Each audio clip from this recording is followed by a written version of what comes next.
Hi writers! I just wanted to make another video as we start wrapping up the rest of our summer session. We're now in week 5. We only go through 6 weeks. And we began this week the novel, Ruth Ozecki's novel, A Tale for the Time Being. I wanted to walk you through kind of what's to come in these last couple weeks. And oopsie, let me go back here. So we are on our last module, and that is here. Yours might look a little different. And so this is what's left for the remainder of the course. For those of you that are still wrapping up fences, I totally get it. It's a lot of work condensed into a small amount of space. Those discussions from fences from last week are open until Saturday. The same goes for the journal log and the quiz if you still need to finish them. If you find them locked, please let me know. Sometimes they'll look locked and they're not actually locked because they're set with a grace period to where it looks locked but you can still go in. So please check that before asking me to open it up for you. And then if there's a problem, please let me know and I will fix it. Keep them open for you guys. I just wanted to show you guys a few things. So we are on the last module, like I mentioned. There is an additional kind of link that I added for this week. We unfortunately don't have time to unpack the reading apprenticeship framework like I thought we would. But I did want to bring it to your attention because there's some really cool stuff in here. I know that Romeo, your classmate, your peer mentioned kind of reading actively and active reading strategies. And so I just wanted to show you the framework just to kind of plant that seed in your head.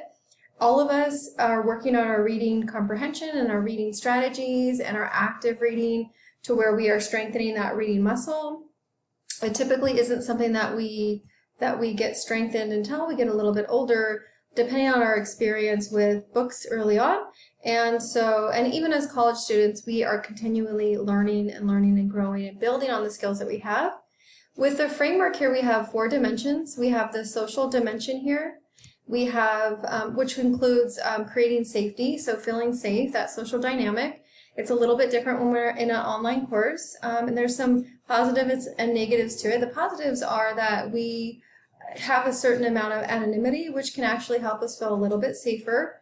And we can share our ideas and we can learn from one another. That's the greatest thing about being in a class, I think, is that you can talk about whatever you want and you can share your own experiences and you can learn a lot from the kinds of strategies and things that other people around you are doing. You can kind of take that in. The other dimension of the reading apprenticeship is the personal dimension. So developing your own reader identity. So what is your literacy history? Where are you coming from? That's what we talked about in week 1 with stories specifically. What are the stories and the types of readings you did when you were younger? And how has that carried through for you into adulthood? And so that's the personal dimension. So we're always growing that stamina as a reader, the fluency and confidence, and that just requires one thing. Can you guess what it is? Practice. And so we all are doing that in every single class. You're taking lots of different classes. You have lots of different textbooks. Each textbook, each discipline that you're taking is like speaking a whole new language. If it's calculus, then it's the language of calculus. If it's chemistry, then it's the periodic table and the language of chemistry. If it's literature, then it is concepts of story and other dynamics that involve literature and comprehension within that field. And so we have our personal dimension. That's something to reflect on with metacognition, to think about how you've thought about it in the past. And for me, as an instructor, as an educator, as a professor, is really helping you to be, 1, be aware of the experiences that you've had, and then 2, create more positive experiences in your adulthood with literacy, and so that you can come back to those moments in your brain. You can say, oh, I have struggled, I have worked hard, and I have succeeded at this thing. So being able to go back to that neurological pathway where you say, I can do this. And then again, adopting that growth mindset. You've probably heard it before, adding yet to something that you might not be able to do. So an example would be, I don't understand poetry yet, or I don't believe that I am good at writing poems yet. So adding that yet on there really helps your mind to adapt to that growth mindset so that it's open like a sponge when you're little to learning, so you can take in lots of information and feel good about it. And so the next dimension is the cognitive dimension. So getting the bigger picture, when we've done that with stories, the short stories, really looking at the context in which that story was written in the 18th century, early 19th century, and then branching all the way out until now in 2020. And what does it look like now? What has changed and what has stayed the same? And what is kind of that spectrum of how things are different now and how things are similar? And so breaking down your readings, taking that pen if you're printing out the readings and writing on the reading, doing things like looking up vocabulary, asking questions, putting notes in the margins that you can go back to, highlighting lines, and that's why in a lot of the discussions we're pulling golden lines. You pull that golden line and it kind of becomes part of your heart. It kind of becomes part of like how you see the world, and you use analysis to connect with that quote. And that's really the purpose of the journals, is make that connection, practice the concepts, and then deepen your comprehension with interaction with the text. So it does look like an extra assignment. It is a lot of work, but really the purpose of it is to get that contact with the quotes and to really kind of embed them into your way of thinking and play with them. You know, let your mind be curious. The whole framework here with apprenticeship is inquiry, using that curious mind, that critical thinking mind to explore things. You don't have to know everything. You're never going to know everything, and that's the beauty of being alive, is that quest for knowledge and understanding and learning, and also the acceptance that the world is filled with so much that we can spend our entire lives seeking that truth, the truth, right? And so the last dimension is knowledge building. So building on what we already know, building knowledge of content and the world, building knowledge of texts, and so many of them are interdisciplinary. So we're looking at culture, we're looking at literature, we're looking at socioeconomics, we're looking at, just to take Tupac's poem, for example, we're looking at social dynamics, right, and opportunities. And even with fences, we're looking at those interlocking systems of oppression, systematic racism, and things that are keeping the protagonist from achieving his goals and his dreams, including his own mindset. And so those are all dynamics that are working together, and that's the building knowledge of the content and the world, and kind of seeing how does this relate. So those are the dynamics of the framework. If you look at this particular module, you'll see different ways of exploring texts.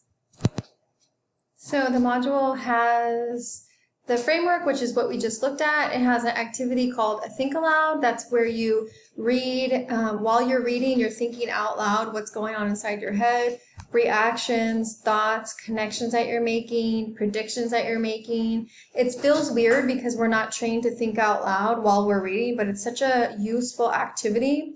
If you want to see what it looks like, you can YouTube Think Aloud Reading Apprenticeship and probably find lots of videos on it. Or just try it. Again, you take the text that you're reading, and as you are reading, you're thinking out loud, so you're talking to yourself. There's evidence and interpretation, which is a really cool way to learn about reading comprehension, which is evidence from the text and how you interpret it. This is something you guys are already doing with the journal logs, but we're not calling it evidence and interpretation. But this was where your quote would be, and this is what it made you think, or what you connect it to, or how you wonder in response to it. So that is the evidence and interpretation link there. Again, I would encourage you to try these reading activities because they're super useful.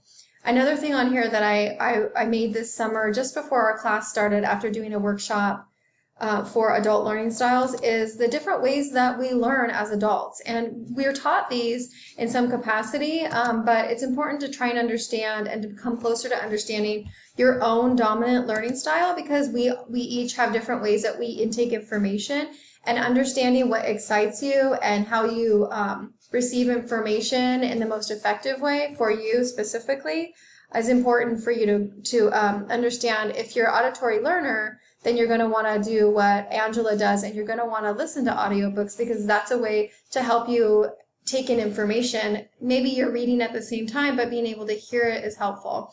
So here I made a PowerPoint for you. I would encourage you to go through it. It's really interesting. I learned a lot from this workshop, and it inspired me to make this PowerPoint. This is just the bare bones right now, but you can see the different kinds of learners. And you can also, at the end of this PowerPoint, you can take a quiz, which is going to help you see what your particular learning style is. So it's Memletics here. You can click on the link and you can go to that. For me, when I took it, it gave me kind of a pie chart of the types of learner I am, because we engage in all the different types of learning, and some are more dominant than others. And so you can see which ones of mine are more dominant. I have logical, solitary, and verbal as my most dominant, and then I have other ones here. So it's useful to know what you are, and so you can use that to your advantage as you're learning, and you can intake more information more easily. So I would encourage you to do that as well. Back to our module for the last 2 weeks. You can see we've got 3 discussions this week, 3 discussions next week. We have our journal log and our quiz, and we are done. The due dates for turning in your final work, the final date is July 25th, and that's because grades have to go in, and so we have a different kind of limitation there. So please be mindful of those last due dates. I will not be able to offer extensions like I have for this first 4.5 weeks, just because grades have to go in, and that means I have to finish up grading. So the discussions for A Tale for the time being are really just to engage with the novel, to kind of look at the characters, and then also for next week, we're going to be engaging with the library database so that you understand how to search for sources on any given topic, specifically in the context of Ozeki's piece. And so we have an entire library module that was made by Linda Kennedy, the librarian, one of the amazing librarians at Ventura College. And it looks like a long module, but it's actually super quick. I've gone through it. It's awesome. It teaches you how to search for literature on the database, which can be very tricky. And so there's tips for that. You don't have to be an expert. You just want to get a little bit better at it. That way, if you're doing a paper in your sociology or psychology or women's studies class or any class, you feel more confident with evaluating sources and looking online on the database and on Google Scholar for scholarly, credible sources that are useful as you're engaging in a research essay or exploring using sources for your class. And then also going over citations. There's a feedback feature on the module. Please engage in that so that Linda and I know how we can revise it to make it better. You guys are only the second class that we were having use it. Last semester was our first semester using it. That's what's happening, folks. I hope you have a wonderful week. I will check in again with you occasionally when I log in, and also next week. Have a great week 5.